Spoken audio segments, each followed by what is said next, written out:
Coaching is a luxury job. You get to decide who you teach, when you teach, how much you charge, and it gives you the freedom to improve yourself as an athlete in the sport you're in. And there's a good chance if you're coaching in that sport, it's a sport that you love, so you're going to love coaching it. You're going to love teaching the next generation of kids or teenagers, or even if you're going to teach adults, the next generation of people who are going to learn that specific sport.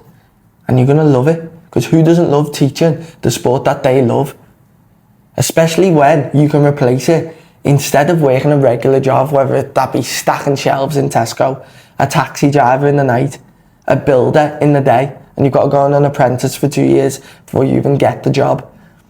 We don't want this. When we're trying to reach our goals, which is the highest goals as an athlete in the sport you're in, we can't. It's going to be difficult. Not that you can't do it, you can obviously do it. Loads of people, there's so many professional athletes. Anyone like me who likes mixed martial arts, my sport is MMA. Demetrius Johnson, he was working as a builder and then got into the UFC, carried on working as a builder and then became champion and then quit.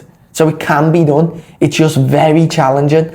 And the way sport's going now, especially in MMA, but it's obviously the biggest in football, cricket, all these sports where there's so many people competing for it. People around the world, they're not doing normal jobs. They're getting funded to do it by the government, or their parents are letting them live with them and they can just train. Whether you're in the mountains of Russia or if you're in America on a scholarship, you're in Brazil, doesn't matter where you are in the world. These people who want to reach the highest level of their sport, they're not working, they're putting everything into the sport. And maybe you can do that, but maybe you're not lucky enough to do that, or not even lucky, maybe you just can't do that, and you want to do some coaching to get a little bit of money in for yourself to spend on the weekend, to go out with your mates, to buy new clothes, to buy new stuff for your sport. And this is where coaching comes in. It's the absolute gateway to freedom within sport. It's the biggest luxury you can do as an athlete within sport. It doesn't have to replace training. So if you work a regular job, let's just say stacking shelves in Tesco, if you want to get to a high level, you should be training twice a day at least. So if you're working, say, 9 till 5 in Tesco each day, or even you're working part-time, let's just say you're working 4 till 8. If you're working 4 till 8, well, you're going to have to train twice before that. Or you're going to have to train before that, and then you're going to have to train really late in the night. Whether you start in the morning, if you start 9 till 12, it's hard to fit 2 sessions in when you're working a regular job, but you have to factor in travel to all these places. You have to get to work, back from work, maybe you have to work far, maybe your job's far away. It makes it difficult to train, and we don't want that. We want training to be so easy. We want it to be on hand. Oh, we finished our PT, bam, straight into our session. We just get changed, have a shower if you're sweaty, straight into your session, you start learning with your coach. That's what we want. We don't want it to be where you've got to travel an hour to the gym, or an hour to your football pitch, an hour to your badminton session.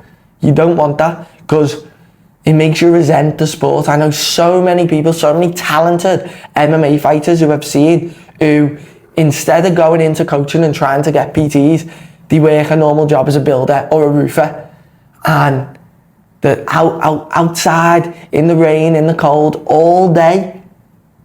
And then they've got to go train for 3 hours in the night as an MMA fighter. They've got to go get punched in the face. No one can be bothered doing that. It's horrible. It's not nice. And a lot of them people who I'm talking about have stopped. Some of the most talented fighters I've seen, they never got anywhere because they had to work that regular job. And in my opinion, they should have just went straight into coaching. You can charge whatever you want. It's on you to get the client. So maybe when you first start, you can charge less. And as you grow your clientele, then you can charge more. But if you're a professional athlete, if you're high level in football, if you're a high level tennis player, you can charge, say the average rate for a tennis coach is £20 an hour. Because you're a high level athlete, there's a good chance you're going to be a high level tennis coach. That doesn't always work out. That really isn't the case. Just because you're good at the sport doesn't mean you're good at coaching the sport. It's two completely different things. But if you are good at coaching the sport, you're winning on both ends. So you can charge a premium for that. Maybe you live in a certain country. So I live in Dubai now, but I did live in Liverpool, so I can charge a hell of a lot more. Now I live in a premium economy. Maybe you live in London. In London, you can charge way more than you can in Liverpool. So it's based on you, how much you charge. And maybe you are really high level in your sport. If we're looking at my sport, MMA, maybe you're on the cusp of going to the UFC, but you really need money. So maybe the normal rate's £25 for 45-minute session. You can say, look, I'm at the highest level in my sport. It's £40 if you want to get in with me. And the more you grow yourself as an athlete, the more people will want to come and train with you. That's how it works. Or the more you grow your reputation as a coach, the more people want to work with you. It's so glamorous. It's a luxury job. It's the best luxury job you can get if you're trying to reach your goal to become a professional athlete in the sport. And then, if you're charging even more, let's say you're charging £50 an hour, let's say you live in New York and you can charge a premium, £50 an hour and you're 20 years old, you're making $200 a day. Then the days you only train twice, then you can get more people in the daytime. Maybe you can start doing pads with adults, because what you've got to be careful is that if you are teaching adults, in my opinion, adults takes it out of you way more than it does kids. Maybe it doesn't for other people. Maybe the mental load of teaching kids is actually worse than teaching adults. So you have to teach more adults. You have to be clever. You have to be smart. And if you're struggling with it, speak to your own coach on how to manage it. He might suggest drop this person before your training so you can have an hour rest. Go upstairs and have a sleep before your session so you get an optimal recovery. There's loads of different ways around it. And especially if you're young, 16 to 21 years old, you don't have to go out there and be a millionaire from coaching. You just need them little 20 quid, 30 quid. If you're living in a expensive city, 50 quid, 60 quid. That's where we make our real money while pursuing our goal. But it isn't easy. The more you watch my videos, the more I'll help you on how to coach. The more I'll help you on how to market yourself, how to get more clients. But it is difficult. You have to market yourself. You have to put yourself out there, whether that be on social media, within the sports centre or gym you're in. Speaking to people, do you want to get in? Handing out free sessions, trialing loads of kids, putting it on social media. But it isn't easy. But if you stick with it, that's when you reap the rewards. And you're going to be in the sport for a long time if you want to become a professional athlete in the sport. If you want to be a professional MMA fighter, play at Wimbledon, then you're going to be in the sport for a long time. You're going to be doing it till you're 30 years old, longer, older. That's when you can do your coaching.